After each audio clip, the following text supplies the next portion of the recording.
Salmon salad. What are you doing? I'm writing down what I ate today. I keep a food and exercise diary to keep myself on track. Enough room there? No? Yes, there is. Do you track what you eat? It can help you decide which diet is right for you. There are different ways of eating. The American Diabetes Association recommends one thing. The Glucose Codex Jesse Inchhouse says another.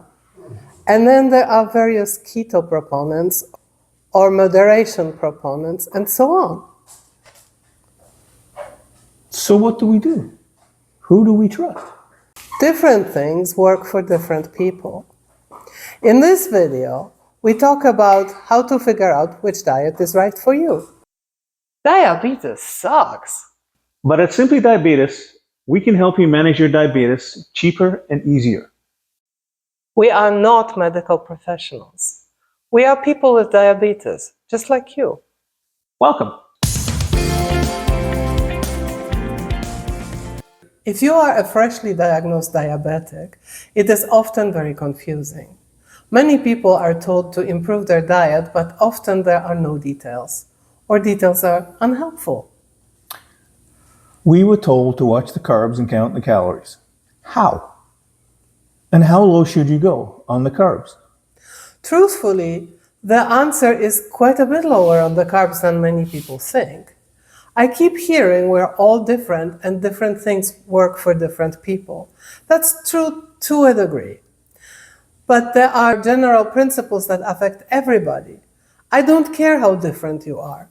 If you have diabetes but eat tons of potatoes, pasta, and rice, and dessert with every meal, you will have high sugar, unless you take a lot of meds. And even then, it will be hard to control your blood sugar. Mm-hmm. So everybody needs to watch carbs. Absolutely. Where the individual differences come in is in how we choose the carbs we eat and which low-carb diets works for us. So, for example, there is a keto diet, which basically focuses on meat, cheese, eggs, and excludes any carbs at all, including vegetables. Yep, I tried that. It does help with blood sugar.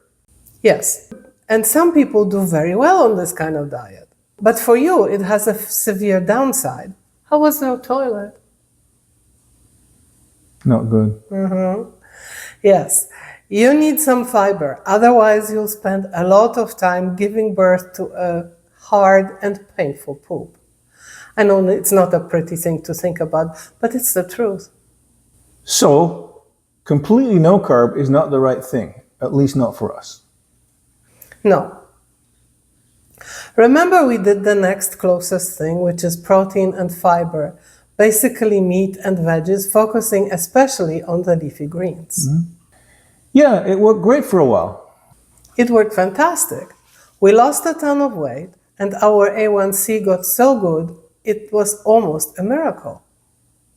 But I miss the foods I like. We both did. Over time, it was really difficult to stick with it. It was, particularly when eating out. And we used to do that a lot. And I loved the things we shouldn't even look at. Pasta was my weakness. Sweets are my thing. So we'd have some once, and nothing terrible happened. So we'd do it again. And before you know it, we were no longer on a diet. Our A1C suffered. It wasn't completely bad. We'd be careful and not eat like we used to, but it was a lot less strict. Yes. We'd still eat better than we did before we were diagnosed. I always make sure we eat enough vegetables, although sometimes it's hard. I struggle with veggies. If not for you, I probably wouldn't eat enough. You still don't eat enough. You eat the minimum recommended. And sometimes even that I have to fight for. Ugh. You're welcome. Some people choose to go vegetarian or even vegan. That can work too. If you make sure you get enough protein. And if you don't? Trouble. Then there's the American Diabetes Association. They're all about moderation. Yes. They don't have specific numbers of carbs to follow. Instead, they recommend specific diet types like Mediterranean or DASH, which is low salt and originally was for blood pressure. And it works for some people, but not for everyone. Personally, I prefer more specific recommendations. Some registered dietitians recommend 50 grams of carbs per serving. That's a lot. It is. These are old guidelines, and we should have abandoned them long ago. There's so much evidence about how much better diabetics do on fewer carbs. Honestly, if I eat as many carbs as they suggest, my A1C would be through the roof. So what do we suggest people do? Like we mentioned in the beginning, there are general principles and then there are details. At the detail level, everyone is different. What works for one person might not work for another. But one thing we definitely do know, and that is you absolutely need to pay attention to carbs. When we discovered that moderation is too vague for us, we went back to basics. We started looking at carbs closely, being careful not to eat more than about 20 grams at one meal. But that was impossible for us. Right. Mostly because veggies contain fiber, which is a kind of carb. But because we don't digest it, this kind of carb is okay for us. To figure it all out, I started to look at what various foods do to my sugar. And it turns out I can eat a whole lot of veggies and my sugar doesn't spike. I no longer count non-starchy veggies. If I want to eat a whole bunch of spinach with mushrooms, nothing bad happens. So, these days we focus on cutting down on bread, pasta, rice, and potatoes. All the things we know mess up our blood sugar and I like. Poor thing. And of course we are careful about sweets, which I like. This doesn't mean we never have any. We do sometimes. After all, life without chocolate is not worth living. Or chips. We should talk about how often we eat. Yes, we are very different in that regard. There are multiple schools of thought, and for diabetes it runs a full spectrum. On one end of the spectrum is intermittent fasting. That's what I do. Left to my own devices, I would eat naturally just 2 meals a day. You're lucky you're not hungry all the time. I know I can eat a meal and then I'm good for many hours. I'm just not hungry. And I don't think about food. Lucky you. Intermittent fasting, which is exactly what you do, is an excellent way to manage your blood sugar. On those few occasions when I managed to do that, my sugar was really good. So why aren't you doing that? Because I'm starving.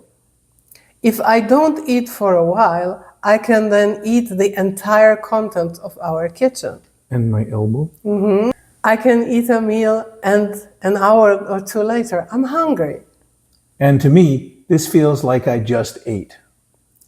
I can never understand that. All I can do is admire. And I'm a little jealous. I know, you eat very differently. Yes, I snack on things. My dad used to joke that I eat only once a day. I start in the morning and finish in the evening. But the things I choose are not very carby. Radishes or celery sticks with peanut butter or hard-boiled eggs with hot sauce. These things will fill me up a little, but won't raise my blood sugar much. So it's more like grazing. So what about you? Which of these ways of eating works better for you? Do you eat fewer but more substantial meals, or do you munch more frequently? Or perhaps you like it somewhere in between. Tell us in the comments. There's no right or wrong here. Do whatever works for you, as long as you keep your blood sugar in the healthy range. It's also helpful to keep track of what you're eating and when. We have a diabetes diary available on Amazon. The link is in the description, or you can use one of the many apps available on your phone. If you found this info helpful, give us a like and subscribe to our Simply Diabetes channel. Hit the bell icon so you get notified when we publish a new video. And don't forget to tell your friends. Let's help as many people as possible manage their diabetes. See you next time. Until then, keep your blood sugar in the healthy range.